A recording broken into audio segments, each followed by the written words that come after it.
Você já se pegou numa loja de jardinagem com um pacotinho de sementes de 20 rublos numa mão e uma embalagem linda de 200 na outra? Ambos prometem tomates suculentos ou pepinos crocantes. Mas será que vale a pena pagar 10 vezes mais? É puro marketing? Ou um preço alto realmente esconde uma futura colheita recorde? Hoje, faremos um experimento honesto e responderemos a essa pergunta de uma vez por todas.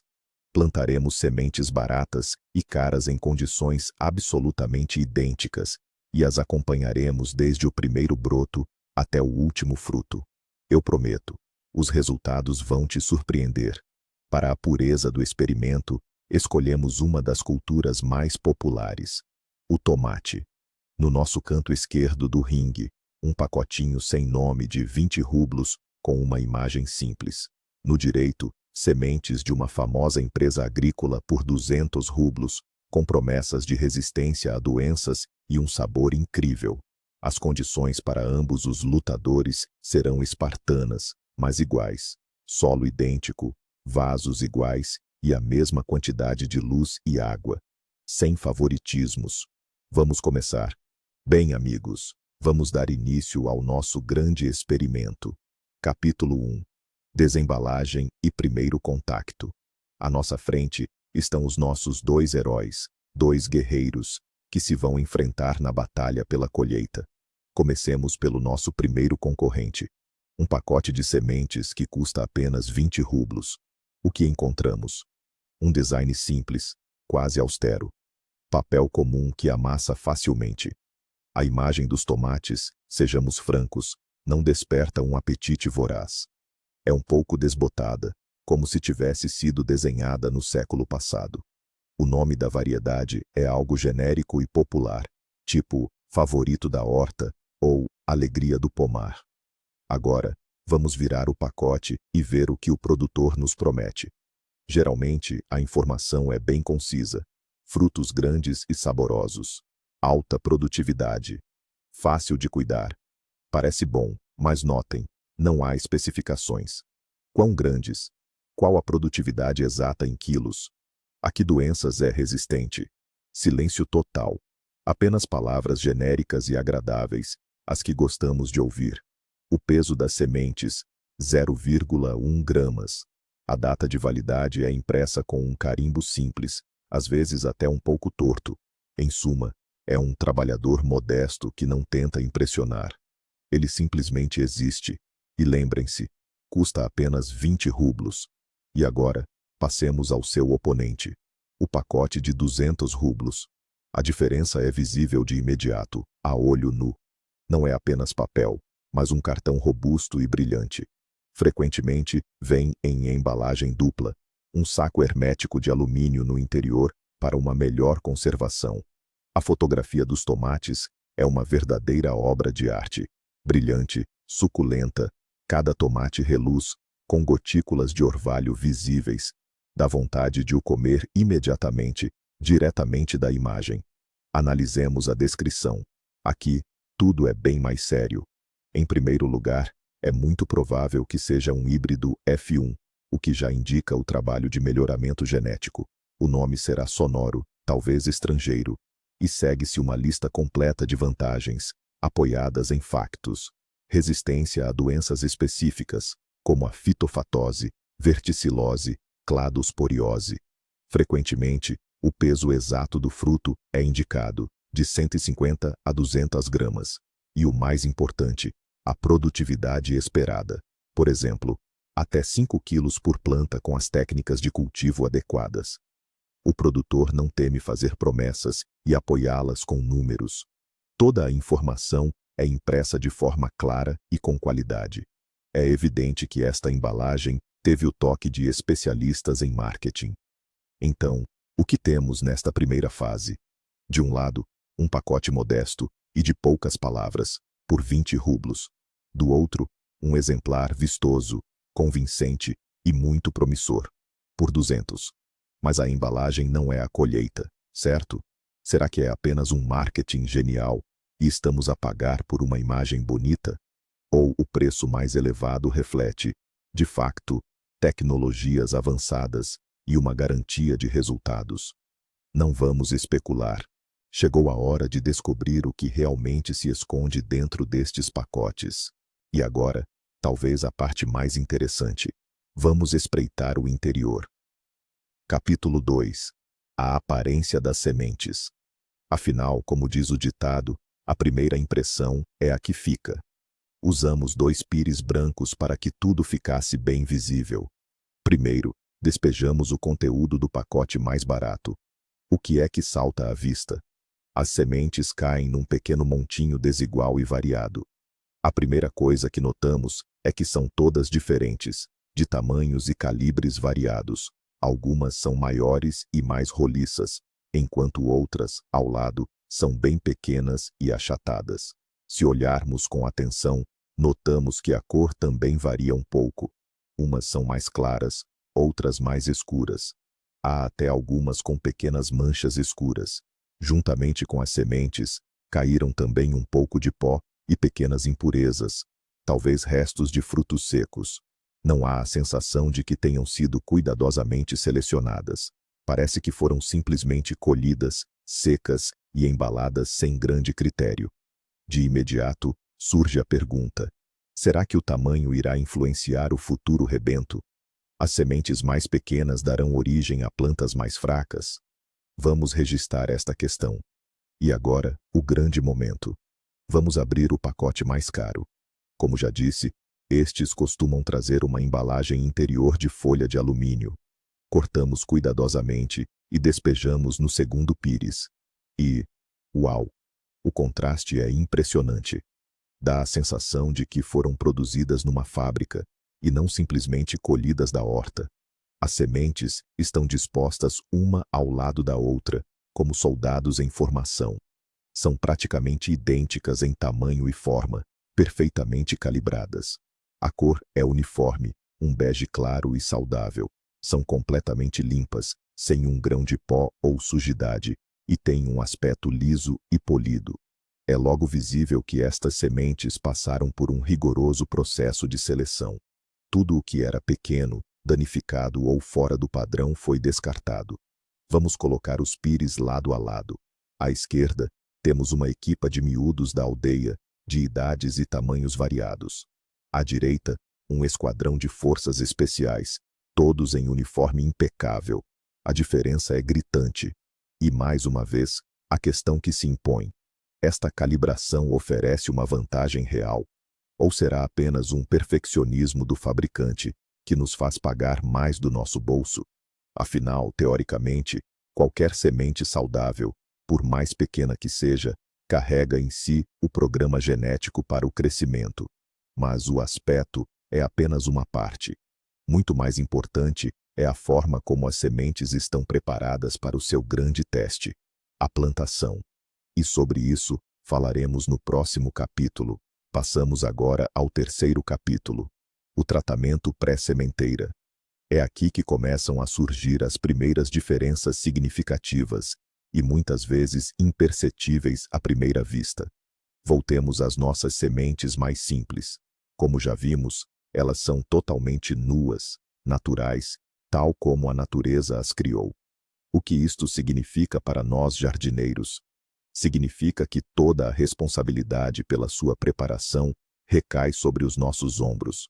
Se queremos aumentar as chances de sucesso, precisamos realizar um verdadeiro ritual. Primeiro, a desinfecção. É preciso demolhar as sementes numa solução de permanganato de potássio ou noutro produto específico para eliminar possíveis esporos de fungos na sua superfície. Depois, a imersão num estimulante de crescimento para acordá-las e dar um impulso ao seu desenvolvimento. Alguns ainda fazem a aclimatação, o aquecimento, enfim, é toda uma ciência. Se é um agricultor experiente, isso não é problema. Mas se é um iniciante, pode facilmente errar na concentração da solução ou no tempo de imersão e acabar por estragar as sementes. No fundo, por um baixo custo, adquirimos um semiproduto que exige trabalho extra. Agora, vejamos as sementes de um pacote mais caro. Muitas vezes, ao despejá-las, notamos que não são apenas bege, mas sim cobertas por uma camada colorida e brilhante. Pode ser verde, laranja ou azul. Isso não é por uma questão estética. É o que chamamos de peletização ou revestimento. Imagine que cada semente é uma pequena pílula, e a sua camada exterior já contém tudo o que é necessário. Em primeiro lugar, contém um fungicida. Esta é a desinfecção de que falávamos, mas realizada com equipamento profissional e com uma dose precisamente calibrada. Esta camada protege não só a própria semente, mas também o jovem rebento de fungos patogênicos que habitam o solo.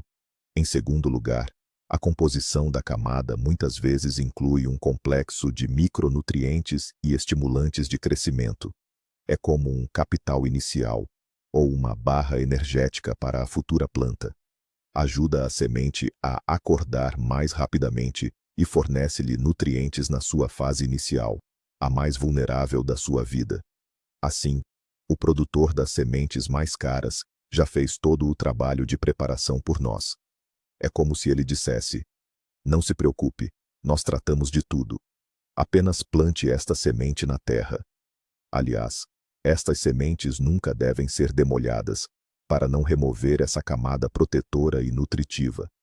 Portanto, nesta fase, vemos uma clara vantagem das sementes mais caras em termos de conveniência e tecnologia. Mas a questão principal permanece. Este kit de arranque dará uma vantagem real na velocidade e qualidade da germinação. A teoria é boa, mas é hora de passar à prática. Capítulo 4. A semeadura. Chega de teoria, pessoal. Agora começa a parte mais crucial e prática do nosso experimento. É neste momento que daremos início à vida das nossas futuras plantas. Para garantir a pureza do experimento, preparamos condições absolutamente idênticas. 2 recipientes iguais para mudas, o mesmo substrato universal, comprado na mesma loja e retirado do mesmo saco. Enchemos os recipientes com ele, compactamos levemente e os identificamos para não haver confusão. Baratos e caros. Sem concessões, sem privilégios. Comecemos com o nosso participante econômico. Conforme o planejado, fizemos a preparação clássica. Deixamos as sementes de molho por um curto período numa solução fraca de permanganato de potássio para desinfecção.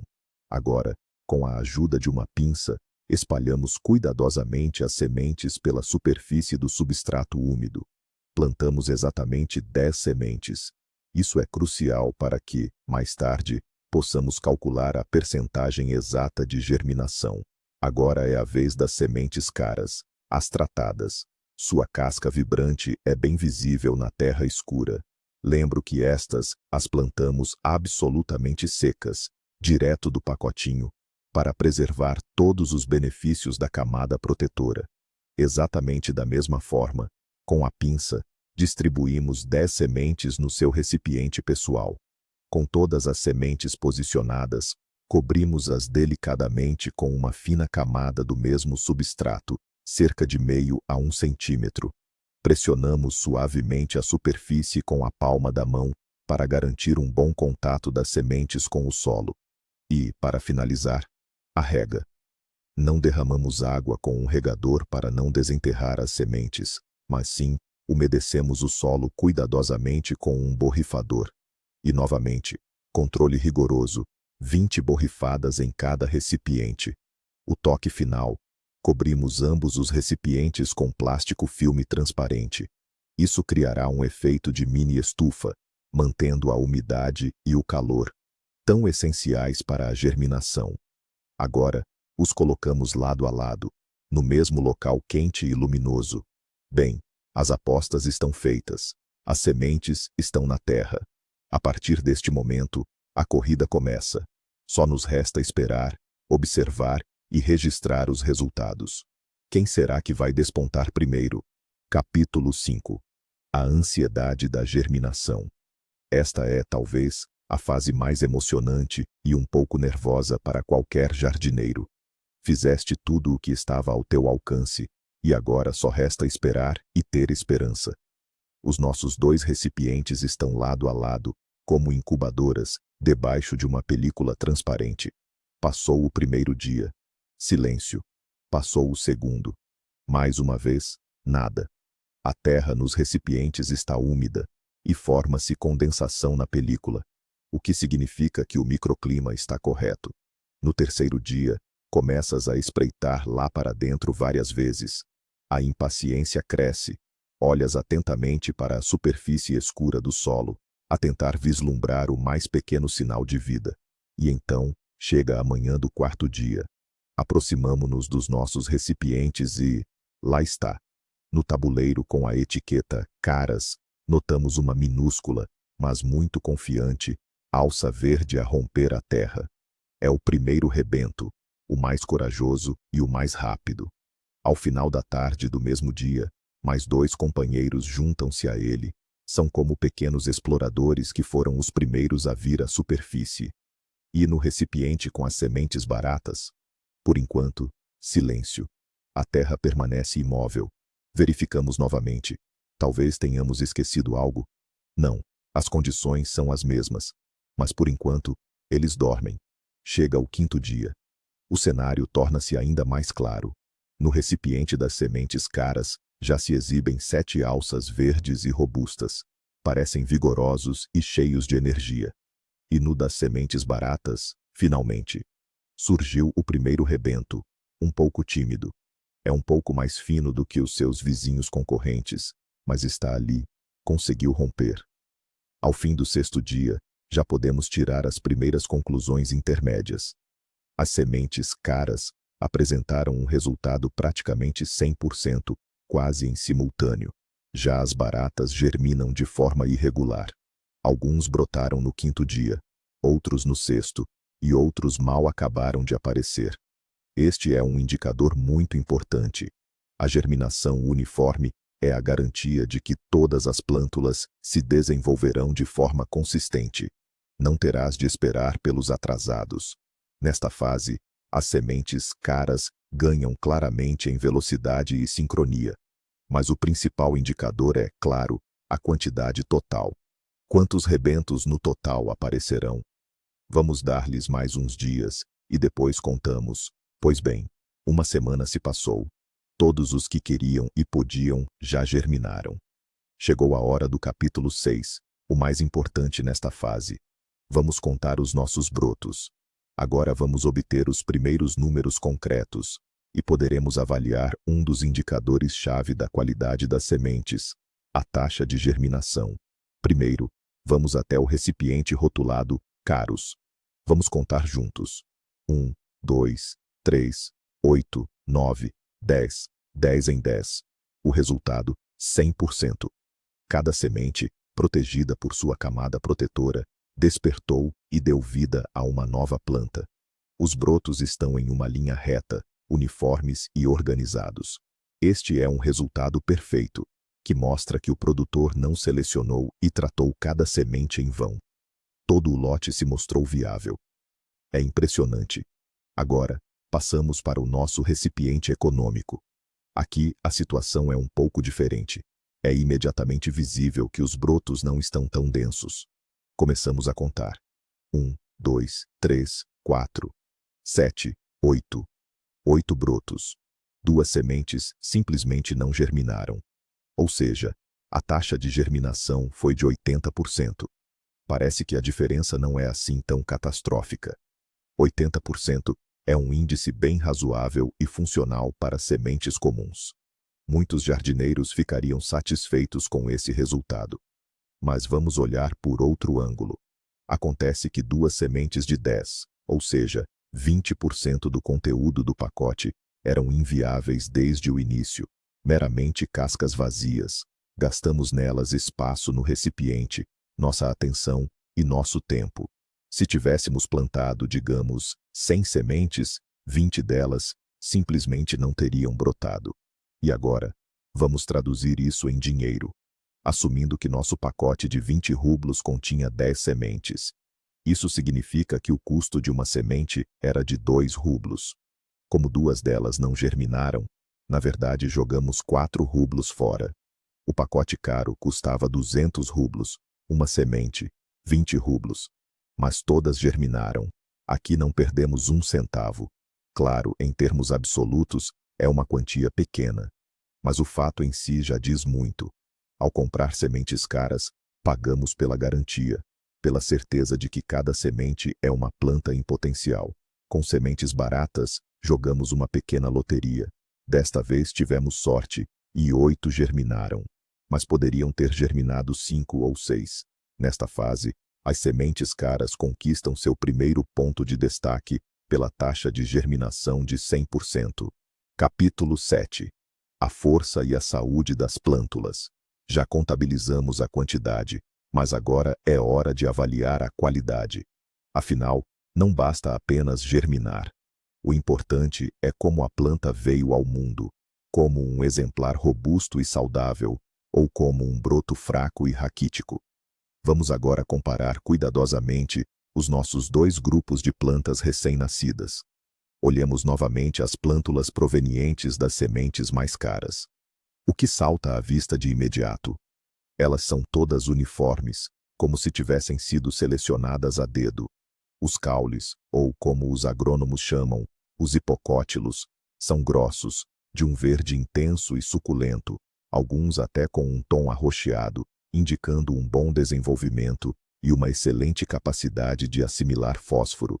Os cotilédones, aquelas 2 primeiras folhas, são grandes, carnudos, e estão completamente abertos, como painéis solares, capturando avidamente a luz. Todas as plântulas parecem robustas, baixas e compactas. É evidente que tiveram um bom início e uma reserva de nutrientes, que provavelmente estava contida na própria casca colorida da semente. Agora, voltemos o nosso olhar para o recipiente com as sementes mais baratas. Aqui, o cenário é mais variado. Primeiramente, como já mencionamos, elas não germinaram ao mesmo tempo, razão pela qual apresentam tamanhos diferentes. Existem alguns líderes robustos que quase não perdem para os seus irmãos mais caros. Mas a maioria dos brotos é visivelmente mais fina. Os seus caules são mais pálidos, de um verde claro. Alguns esticaram-se um pouco mais para cima, o que pode indicar uma ligeira falta de luz ou uma menor reserva de energia. Os seus cotilédones também são menores. Um dos 8 brotos parece completamente fraco e fino, como um fio. Há dúvida se conseguirá desenvolver-se plenamente. Muito provavelmente, este é justamente o broto que nasceu da semente mais pequena. Se colocarmos os 2 recipientes lado a lado, a diferença é muito clara. De um lado, temos um comando de elite uniforme, homogêneo e vigoroso. Do outro, uma equipa heterogênea, com elementos fortes e outros abertamente fracos. Por que isso é tão importante? Porque é precisamente nesta fase inicial que se lança o alicerce para a colheita futura. Plântulas fortes suportarão melhor a repicagem, adaptar-se-ão mais rapidamente após o transplante para o solo e serão mais resistentes a estresses e doenças.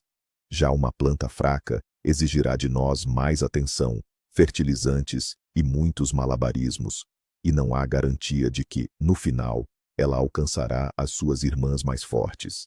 Nesta fase, a vantagem das sementes caras é evidente. Elas demonstram uma qualidade de plântula superior e, o que é mais importante, mais homogênea. Capítulo 8. O primeiro repicamento ou transplante. As nossas mudas cresceram e já exibem as suas primeiras folhas verdadeiras e serrilhadas. Isso é um sinal de que o sistema radicular está a ficar apertado na sua casa comum, e é hora de cada planta ter o seu próprio apartamento, um copo individual.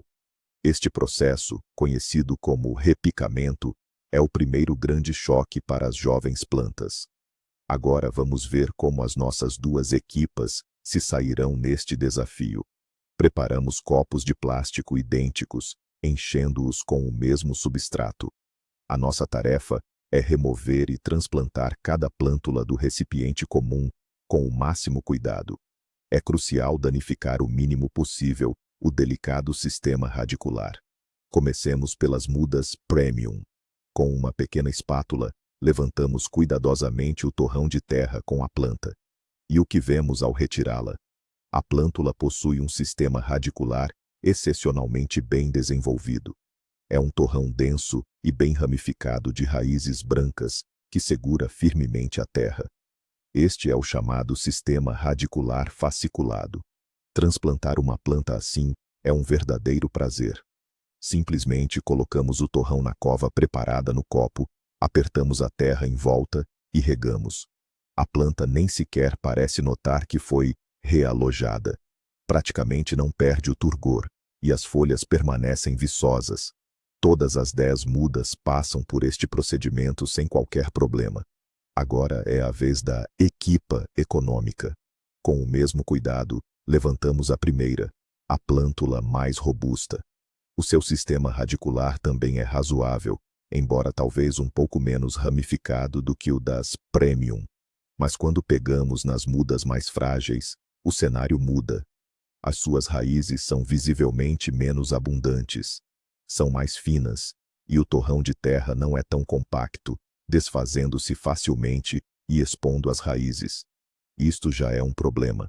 Qualquer dano às raízes é um stress que atrasará o desenvolvimento da planta por vários dias. O rebento mais frágil, aquele que parecia um fio, ao ser retirado, revelou apenas 1 ou 2 raízes débeis. As chances de que ele se estabeleça com sucesso são mínimas. No final, após o transplante, a diferença no estado das plantas tornou-se ainda mais evidente. As mudas premium mantêm-se viçosas nos seus copos, como se nada tivesse acontecido. Já entre as econômicas, algumas plântulas murcharam visivelmente. As suas folhas caíram. Elas precisarão de tempo para recuperar do choque, restaurar as raízes danificadas e retomar o crescimento. Isso significa que elas ficarão ainda mais atrasadas em relação aos seus concorrentes. Capítulo 9. O ritmo de crescimento. Já se passaram 2 semanas desde a repicagem. Nesse período, nossas plantas deveriam ter se estabelecido completamente em seus copinhos individuais e iniciado um crescimento vigoroso. Vamos pegar uma régua e realizar algumas medições de verificação para avaliar objetivamente quem está liderando em nossa corrida. Primeiro, vamos até o grupo das sementes mais caras. O que mais impressiona é a sua uniformidade. Todas as 10 plantas parecem praticamente idênticas. Elas têm caules grossos e robustos, nos quais já se formaram de 4 a 5 folhas verdadeiras, grandes e de um verde escuro intenso. Não se espicharam, crescem de forma mais compacta, formando uma roseta vigorosa. Pegamos a régua e medimos a altura do solo até o topo. A primeira, 12 centímetros. A segunda, 12,5. A terceira, 12. Em média, a altura delas varia entre 12 e 13 centímetros. Este é um excelente indicativo para mudas saudáveis e robustas. Agora, passemos aos nossos concorrentes mais econômicos. Para lembrar, restaram 8 delas após a repicagem. O cenário aqui, como antes, é heterogêneo. As 2 plantas mais fortes, que foram líderes desde o início, apresentam um aspecto muito promissor. Vamos medi-las. 11 centímetros. Quase alcançaram as caras, mas ainda estão um pouco mais baixas e seus caules são ligeiramente mais finos. Agora, vejamos as de desempenho mediano. São mais 4 plantas. Elas estão visivelmente atrasadas. A sua altura é de cerca de 8 a 9 centímetros. Tem menos folhas, e as folhas em si não são tão grandes. É evidente que o estresse do transplante foi mais difícil para elas, e levaram mais tempo para se adaptar. E por fim, as 2 mudas mais fracas, que mal sobreviveram à repicagem, estão bem frágeis. A altura delas é de apenas 5 a 6 centímetros. Este já é um atraso considerável. É provável que obter uma boa colheita delas seja problemático, mesmo que as adubemos intensivamente. Então, o que os números nos dizem? A altura média das mudas caras é de 12,5 centímetros, e todas são igualmente vigorosas. A altura média das mudas econômicas, contando as 8, é de cerca de 9 centímetros. Mas o principal é a enorme disparidade na qualidade. Obtivemos apenas 2 mudas realmente boas, e as outras 6 são, no fundo, um compromisso. Nesta fase, fica claro que as sementes mais caras proporcionam não apenas crescimento, mas um crescimento previsível, estável e de qualidade para todo o lote. Capítulo 10. O transplante para o canteiro definitivo. A fase de muda chega ao fim. As nossas plantas estão fortes e saudáveis, o tempo lá fora ficou ameno e estável, e chegou o momento do passo mais crucial: a transferência para o seu local definitivo. Para este experimento, preparamos 2 canteiros perfeitamente iguais, lado a lado. O solo é idêntico em ambos, e a exposição solar também. Agora, veremos como os nossos concorrentes se sairão nestas condições reais, digamos, de campo de batalha. Preparamos as covas, adicionando em cada uma a mesma quantidade de composto e cinzas, o kit padrão para um bom começo. Nenhuma planta terá qualquer tipo de vantagem. Começamos o transplante das mudas do grupo de maior valor. Retiramos cuidadosamente as plantas dos copinhos. O torrão está denso, totalmente envolvido por raízes brancas e vigorosas. Este é um sinal ideal. Colocamos a planta na cova, cobrimos com terra, compactamos levemente e regamos abundantemente. O processo decorre sem contratempos. Todas as plantas são robustas, saudáveis, com folhagem verde escura. Elas parecem verdadeiros atletas, prontas para novos desafios. 10 pequenos arbustos, quase idênticos, ocupam agora o seu canteiro. Agora, passamos para a equipe econômica. Lembro que temos 8 plantas de diferentes calibres. Os 2 líderes deste grupo também apresentam um bom torrão de raízes e são transplantados sem problemas. Já com as restantes, a situação é mais complexa. Nas plantas medianas, o sistema radicular é menos desenvolvido e o torrão não é tão compacto. É preciso agir com muita cautela para não o desfazer. As 2 plantas mais fracas, que nunca conseguiram alcançar o desenvolvimento das outras, parecem bastante tristes. Possuem caules finos e folhas pálidas. Sinceramente, plantar mudas assim é sempre um risco. Elas podem adoecer por um longo tempo ou até mesmo morrer após o transplante. Mas as condições do experimento são essas. Vamos plantar todas. Em resumo, agora temos 2 canteiros. Num deles, uma fila perfeita de 10 plantas igualmente fortes. No outro, uma companhia mais variada de 8 arbustos. 2 mais robustos, 4 medianos e 2 claramente em desvantagem. A partir de agora, o experimento atinge um novo patamar. O período de mudas, que decorreu em condições de estufa, está encerrado. Agora, as nossas plantas enfrentarão o mundo real, com as variações de temperatura, o vento, as chuvas e as potenciais doenças. É precisamente agora que todas as características genéticas, programadas pelos seletores, se vão manifestar. Quem demonstrará maior resistência? Capítulo 11. A adaptação ao novo lar. A primeira semana, a mais crítica após o transplante para o solo, já se passou. É um período em que as plantas sentem um forte estresse pela mudança de ambiente e demonstram sua verdadeira resiliência. Vamos observar como nossas 2 equipes estão se saindo neste processo de adaptação. Aproximamo-nos do canteiro dos tomates Premium. A cena é realmente animadora. Os 10 pés de tomate estão vigorosos, com as folhas bem erguidas. Não só sobreviveram ao transplante, como já retomaram o crescimento. Novas folhas frescas já brotam nas pontas, e a coloração da folhagem continua um verde vibrante e intenso. Isso indica que o seu robusto sistema radicular começou a trabalhar de imediato, absorvendo água e nutrientes no novo solo. Não há sinais de estresse ou murchamento. Podemos afirmar com segurança que a adaptação foi um sucesso completo, 100% eficaz. Agora, passamos ao canteiro vizinho, onde cultivamos os tomates econômicos. Aqui, como previsto, a situação é mais variada. Os 2 pés de tomate que se destacavam desde o início, os mais robustos, também se mostram bem. Enraizaram e retomaram o crescimento, talvez um pouco mais devagar que os seus concorrentes Premium. No entanto, as restantes 6 plantas apresentam sinais claros de estresse. 4 delas, os medianos, parecem ter estagnado. Não há crescimento visível, nem o surgimento de novas folhas. As folhas inferiores estão ligeiramente amareladas e caídas. Esta é a reação clássica ao estresse do transplante. Toda a sua energia está sendo direcionada, não para o crescimento da parte aérea, mas sim para a recuperação e o fortalecimento do sistema radicular. Eles devem sobreviver, mas perderão no desenvolvimento, no mínimo, 1 semana, talvez até 1 semana e meia. E, infelizmente, os nossos 2 retardatários não resistiram ao desafio. Os seus caules finos murcharam e as folhas secaram completamente. Não conseguiram enraizar-se. Isso significa que, das 10 sementes econômicas, resultaram apenas 6 plantas viáveis e com qualidade variada. A nossa taxa de germinação inicial de 80% transformou-se na prática numa taxa de sobrevivência de apenas 60%.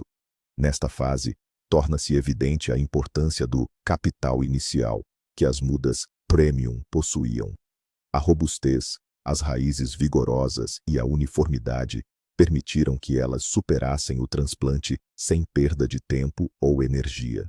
As sementes econômicas, por outro lado, resultaram em mudas heterogêneas, levando a que parte das plantas atrasasse significativamente no desenvolvimento ou simplesmente morresse. Capítulo 12. A formação da planta. Quase 1 mês se passou desde o plantio.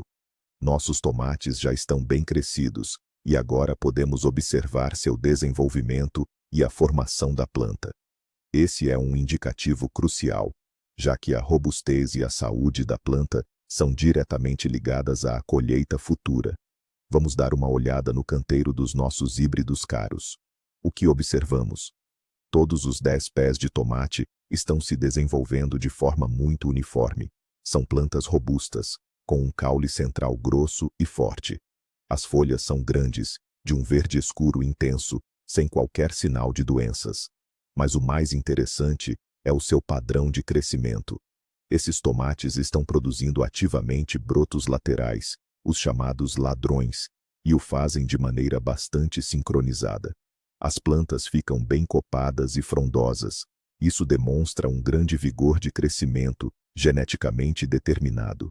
Essa massa vegetativa robusta é, em essência, uma fábrica de produção de nutrientes, que serão posteriormente utilizados na formação dos frutos. É claro que teremos que trabalhar para moldar a planta corretamente, removendo os brotos laterais em excesso, mas o potencial de crescimento dessas plantas é imenso. Agora, vamos aos nossos tomates mais econômicos, lembrando que restaram apenas 6 deles. E aqui, mais uma vez, a inconsistência é notável. 2 dos pés líderes parecem bastante decentes. Também estão crescendo bem, embora se olharmos de perto, seus caules são um pouco mais finos e as folhas menores do que os dos híbridos caros. Eles também estão produzindo brotos laterais ativamente e tentando não ficar para trás. Já os 4 pés restantes, que demoraram mais para se recuperar do transplante, estão visivelmente atrasados no desenvolvimento. São mais baixos, e seus caules são finos. Produzem muito menos brotos laterais, e os que aparecem são mais fracos. As plantas parecem mais ralas, com menos folhagem. A impressão é que lhes falta energia para um crescimento vigoroso. Parecem estar economizando energia. Um desses 4, em particular, parece fraco, com folhas de um tom verde claro, quase alface, o que pode indicar deficiência nutricional. Comparando os 2 canteiros no geral, a diferença é colossal. O canteiro dos tomates caros é uma parede verde, densa e vigorosa. Já o canteiro dos baratos é um conjunto de ilhas de verde com intensidades variadas. Torna-se evidente que o potencial genético dos 2 grupos é distinto. Os híbridos caros são programados para um crescimento robusto e intenso, enquanto as variedades mais acessíveis apresentam resultados mais modestos e, o que é crucial, inconsistentes. Capítulo 13. O desabrochar das primeiras flores. Estamos entrando na fase mais empolgante, o início da floração. Este é o ponto de virada, onde a planta deixa de focar no crescimento vegetativo para iniciar a formação dos frutos que garantirão nossa colheita. A velocidade e a intensidade da floração são indicadores cruciais que impactam diretamente a prontidão dos nossos primeiros tomates maduros. Diariamente, inspecionamos nossos canteiros com atenção. E assim, cerca de 35 a 40 dias após o transplante das mudas, uma boa notícia surge no canteiro dos tomates Premium. Nos 10 pés, de forma quase simultânea, em 1 ou 2 dias, surgem as primeiras inflorescências. Elas são robustas, repletas de botões de um amarelo vivo. As flores são grandes e parecem muito saudáveis. O visual é impressionante. Todo o canteiro floresceu de forma coesa e vigorosa. Essa sincronia reafirma a alta qualidade das sementes e a uniformidade genética das plantas. Temos certeza de que o amadurecimento dos frutos neste canteiro também será igualmente homogêneo e rápido. E no canteiro econômico, como está a situação? Aqui, como nas fases anteriores, a diversidade é a tônica. Nossos 2 pés líderes se esforçam para não ficar para trás. Cerca de 3 a 4 dias após os Premium, também começam a brotar as primeiras inflorescências nesses pés. Elas apresentam um bom aspecto, embora o número de botões por inflorescência seja talvez um pouco menor. Consideramos um bom resultado. Contudo, os 4 pés restantes estão visivelmente atrasados. Uma semana se passa, e eles ainda não deram flor. Continuam focados no crescimento vegetativo, tentando alcançar os líderes. Somente entre 10 e 12 dias depois do início da floração nos pés Premium, esses retardatários finalmente exibem suas primeiras, e bem mais modestas, inflorescências. O que isso implica na prática? Uma diferença temporal considerável. Quando os pés Premium já estiverem com os primeiros frutos formados, parte dos pés econômicos estará apenas começando a florescer. Isso resultará em uma colheita que não amadurecerá de forma homogênea, mas se estenderá por um período prolongado. Para alguns, essa característica pode até ser vista como um benefício, mas em termos de produtividade e rapidez, os híbridos Premium mostram uma vantagem incontestável. Eles não perdem tempo e seguem rigorosamente seu programa genético: crescimento acelerado, floração sincronizada e colheita precoce. Capítulo 14. Resistência a doenças e pragas. O meio do verão não é apenas um período de crescimento ativo, mas também a época em que diversos patógenos e insetos pragas se manifestam. Após as chuvas frias, as noites tornaram-se mais frescas e úmidas, condições ideais para o desenvolvimento do grande inimigo de todos os tomates, a requeima ou fitofotora. Agora vamos colocar à prova as promessas dos fabricantes sobre a resistência a doenças. Primeiro, é claro, examinamos o canteiro dos nossos tomates mais acessíveis. É neles que notamos os primeiros sinais preocupantes. Nas folhas inferiores de 2 dos arbustos mais fracos, surgem pequenas manchas marrons com um tom acinzentado. É ela, a requeima. A doença começa a atacar as plantas mais vulneráveis. Claro, imediatamente tratamos todo o canteiro com uma solução preventiva para deter a propagação da infecção, mas o surgimento da doença já foi registrado. Além disso, em um dos pés mais vigorosos, notamos pulgões que infestaram o broto mais jovem. Foi preciso aplicar inseticidas. Agora, com atenção redobrada, vamos ao canteiro dos híbridos mais caros. Examinamos cada pé minuciosamente, de baixo a cima. E o que vemos? Nada. As folhas estão limpas, verdes, sem uma única mancha suspeita. Mesmo nas folhas mais baixas, que tocam a terra úmida, não há qualquer sinal de doença. Eles parecem absolutamente saudáveis. Isso é impressionante, pois os canteiros estão a poucos metros de distância um do outro, e os esporos do fungo certamente já alcançaram essas plantas. Mas a imunidade delas, desenvolvida pelos melhoristas, consegue lidar com o ataque com sucesso. Elas são realmente resistentes, como anunciado na embalagem. Quanto às pragas, a situação também é melhor. encontramos apenas alguns pulgões em um único pé, o que não é crítico. Nesta etapa, a diferença de preço das sementes se manifesta de forma particularmente evidente. Não é apenas um investimento na colheita, é um investimento na saúde das suas plantas. Os híbridos mais caros poupam nosso tempo, nervos e o dinheiro que gastaríamos em fungicidas e inseticidas. Eles permitem uma colheita mais limpa do ponto de vista ecológico, pois exigem muito menos tratamentos químicos. A resistência genética a doenças é, talvez, uma das maiores vantagens das sementes profissionais, revelando-se plenamente justamente em condições climáticas desfavoráveis. Capítulo 15. A pega dos frutos. As flores já murcharam, as pétalas caíram, e no seu lugar devem surgir pequenas bolinhas verdes, os futuros tomates. Esta etapa é tão crucial quanto a floração. Afinal, uma coisa é florir abundantemente, e outra bem diferente é transformar cada flor em um fruto. Este processo é influenciado por inúmeros fatores: o clima, a polinização e, claro, a genética da própria planta. Aproximamo-nos do nosso canteiro modelo de tomates de alto valor. A cena é impressionante.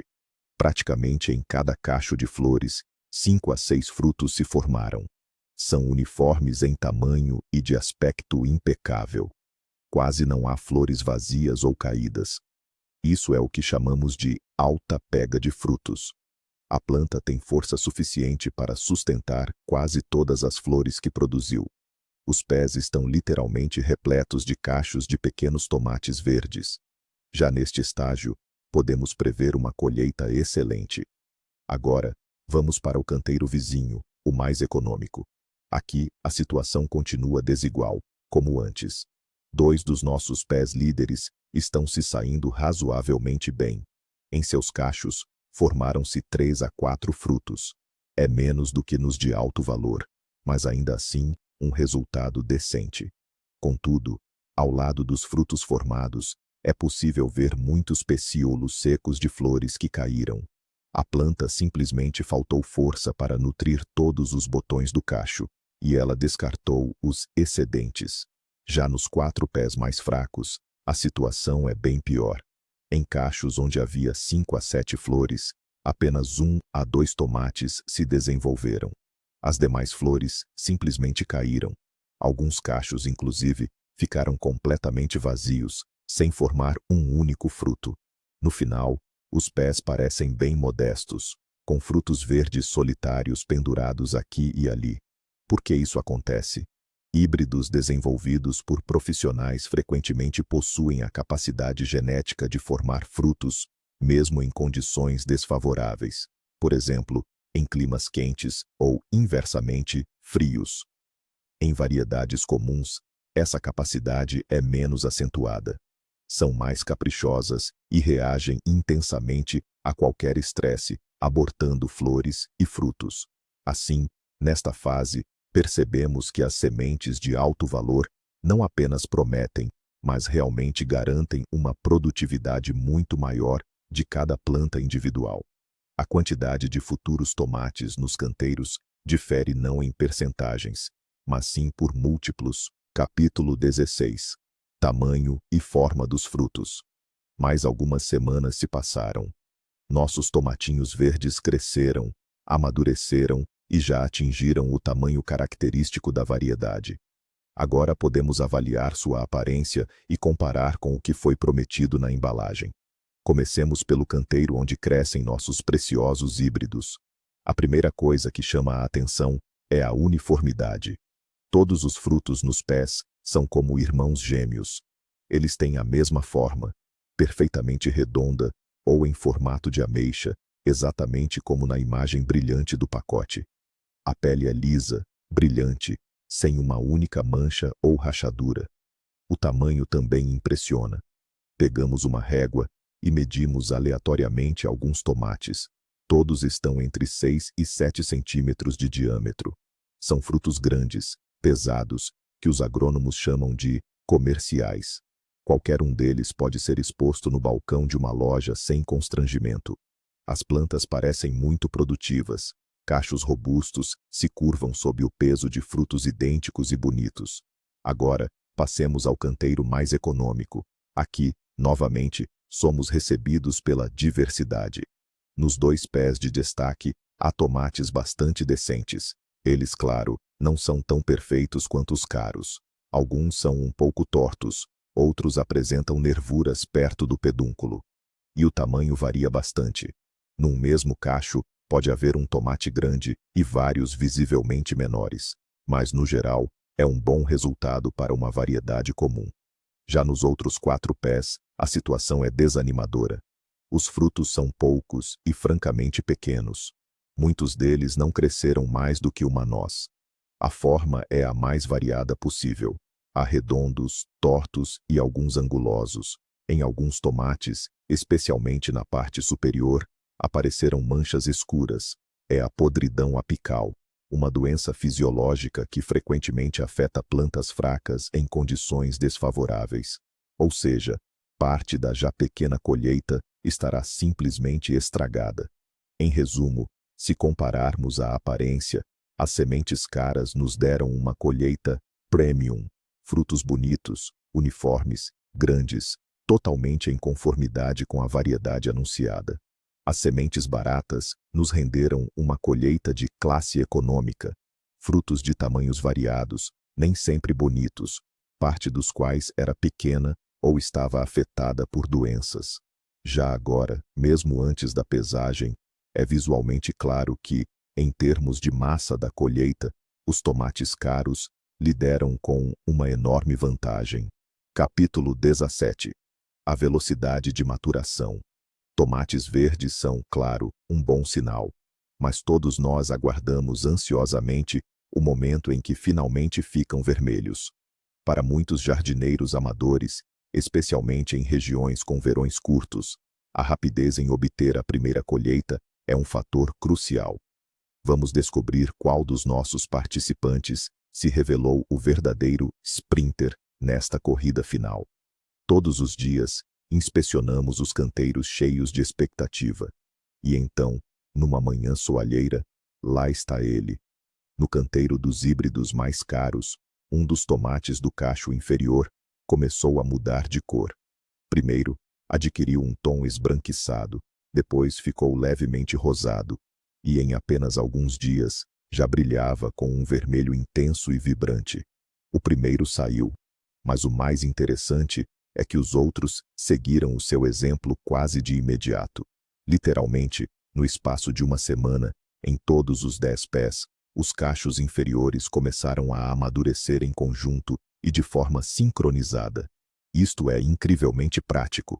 Podemos ir ao fim de semana e colher logo uma boa quantidade, em vez de andar a correr todos os dias atrás de 1 ou 2 tomates já maduros. E o que aconteceu no canteiro econômico? Os nossos 2 pés líderes, que durante todo este tempo se esforçaram por não ficar para trás, também nos presentearam com o primeiro fruto avermelhado. No entanto, isto aconteceu cerca de 5 a 7 dias mais tarde do que nos híbridos caros. É um atraso já considerável. Nos restantes 4 pés, o processo de maturação demorou ainda mais tempo. Enquanto os pés mais caros já estavam a produzir a todo o vapor a primeira colheita, nestes, os frutos continuavam absolutamente verdes. O primeiro tomate vermelho no mais fraco dos pés sobreviventes foi colhido quase 2 semanas e meia mais tarde do que nos mais caros. A que é que isto leva? Leva a que parte da colheita destes pés tardios possa simplesmente não ter tempo de amadurecer antes da chegada dos frios de outono. Será necessário colher os frutos ainda verdes e deixá-los amadurecer em casa, no parapeito da janela. E isso, como bem sabemos, não tem de todo o mesmo sabor e aroma. Desta forma, as sementes mais caras confirmaram mais uma vez a sua superioridade.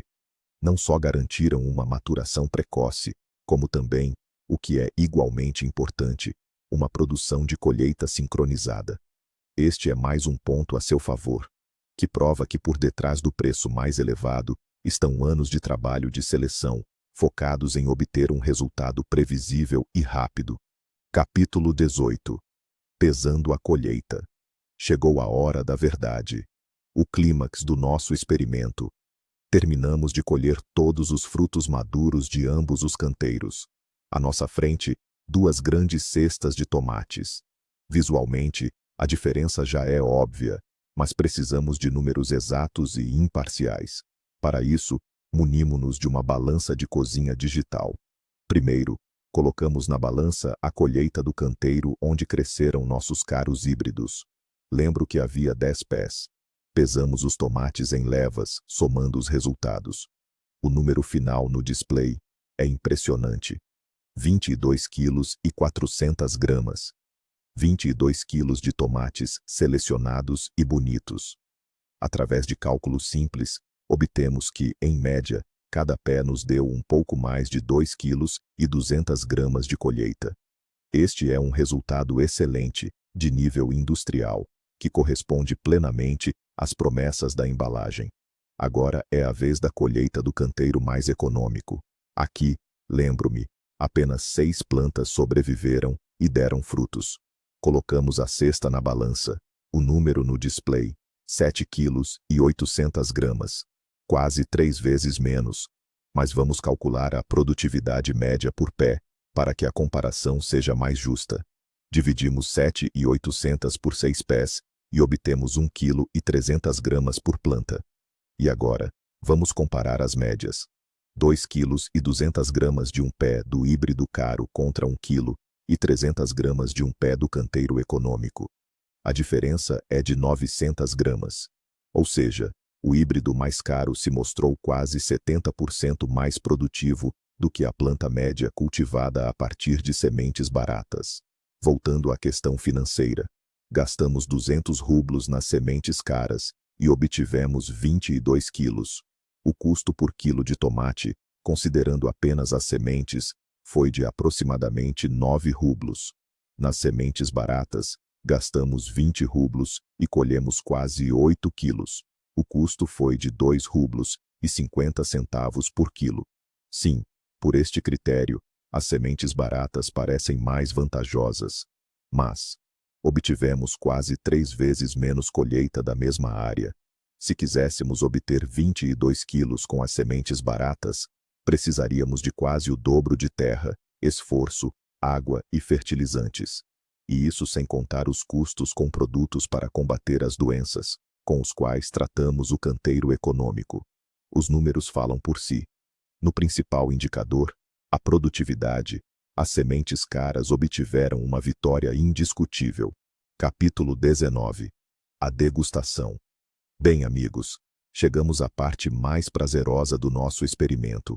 Os números na balança são importantes, claro, mas não cultivamos vegetais apenas por quilos. Nós os cultivamos pelo sabor. Agora, vamos fazer uma degustação às cegas, para descobrir se há alguma diferença no que se esconde debaixo da casca. Selecionamos alguns dos frutos mais representativos de cada canteiro, cortamo-los e os dispusemos em 2 pratos. Começamos provando o tomate de sementes baratas. Ao cortá-lo, o que vemos? É bastante aguado, muitas sementes e líquido. As paredes da fruta são relativamente finas. Cheiramos. O aroma está lá, mas é fraco, um pouco herbáceo. Agora, o mais importante, o sabor. Damos uma mordida. Bem, é um tomate. Um tomate comum, padrão. O sabor é simples, com uma acidez bem presente. A doçura é quase imperceptível. Não é ruim, dá para cortar na salada, mas não desperta grandes emoções. É bem parecido com aqueles tomates sem graça de inverno do supermercado. E agora, o momento da verdade. Pegamos o fruto cultivado a partir da semente cara. Visualmente, ele já parece mais apetitoso. Ao cortá-lo, e aqui está a diferença. É carnudo, açucarado ao corte. Poucas sementes, muita polpa. As paredes são grossas e firmes. O aroma, isso é outra história. Intenso, doce, aquele cheiro de tomate de verdade que nos remete ao verão e à horta da vovó. Fechamos os olhos e provamos. Sim, é isso. O sabor é rico, complexo. É doce, mas não enjoativo, com uma acidez leve e quase imperceptível, que cria um equilíbrio perfeito. É suculento, mas não aguado. Cada pedaço é um prazer. O veredito da degustação é unânime. Se o tomate barato é apenas combustível, um vegetal para a salada, o caro é um verdadeiro deleite, um prato por si só, que dá vontade de comer puro, só com um pouco de sal. A diferença no sabor não foi apenas perceptível, foi imensa. E foi exatamente essa diferença, talvez, o argumento mais convincente a favor das sementes mais caras. Afinal, no fim das contas, é por esse sabor que nos metemos em todas as nossas aventuras na horta. Capítulo 20. Conclusões finais. Nosso longo e fascinante experimento chegou ao fim. Percorremos todo o caminho, desde a pequena semente até o fruto maduro. Chegou a hora de reunir todos os fatos e responder à pergunta principal que fizemos no início. Vale a pena pagar mais pelas sementes? A diferença entre um pacote de 20 e outro de 200? Vamos relembrar todas as etapas. As sementes mais caras mostraram 100% de germinação, de forma uniforme. As mais baratas, 80% e de maneira irregular. As mudas caras eram fortes, saudáveis e de tamanho similar. As baratas, desiguais, com várias plantas visivelmente fracas. Após o plantio no solo, todos os pés provenientes das sementes caras se adaptaram perfeitamente, enquanto dos baratos, 2 morreram e os restantes adoeceram por um longo tempo. Durante o crescimento, os híbridos caros demonstraram vigor, resistência a doenças e uma floração precoce e abundante. As variedades baratas cresceram mais lentamente, exigiram tratamento contra a requeima e floresceram com um grande atraso. E, finalmente, o clímax, a colheita. As sementes caras nos deram frutos bonitos, grandes e uniformes. A produção foi quase 70% maior em peso por pé. E o mais importante, o sabor era intenso, doce, autêntico. As sementes baratas produziram tomates de tamanhos variados, nem sempre os mais bonitos, com um sabor comum e ligeiramente ácido. Então, o que aprendemos com isso? Não pagamos apenas por uma embalagem bonita. Por trás do preço mais alto estão anos de trabalho de melhoristas, que investiram um enorme potencial nesta pequena semente. Pagamos pela genética que garante previsibilidade, confiabilidade e alta qualidade. Pagamos pela resistência a doenças, o que nos poupa tempo e dinheiro em produtos químicos. Pagamos por uma colheita precoce e abundante. E no final das contas, pagamos por um sabor magnífico. Claro, isso não significa que todas as sementes baratas sejam ruins. Às vezes, é possível encontrar opções decentes entre elas, especialmente se você gosta de experimentar. Mas é sempre uma loteria. Sementes profissionais caras não são uma loteria. São um investimento. Um investimento na sua futura colheita, no seu tempo e no seu prazer em jardinagem. E nosso experimento demonstrou claramente que esses investimentos se pagam com sobras. Agora, vamos aos momentos mais surpreendentes do nosso experimento, aqueles que foram uma verdadeira revelação. O primeiro choque veio na fase de germinação.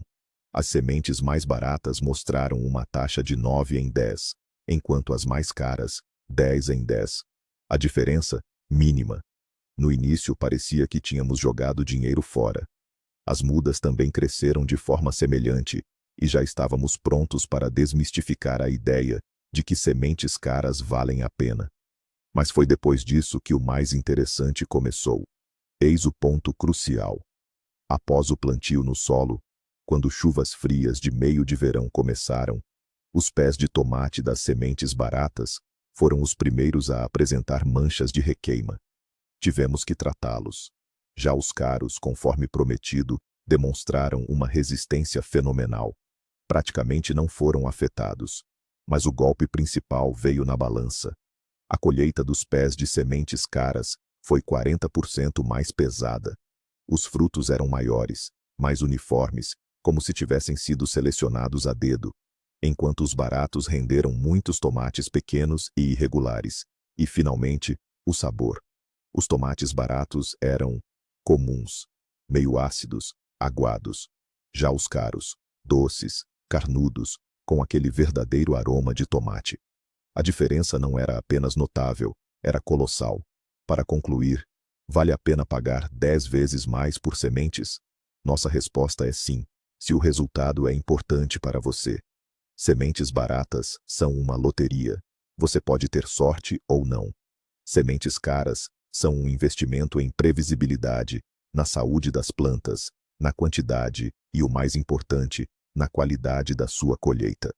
Você não paga pela embalagem bonita, mas sim pelos anos de trabalho de melhoristas, pela genética que garante o seu sucesso. Obrigado por assistir a este vídeo até o fim.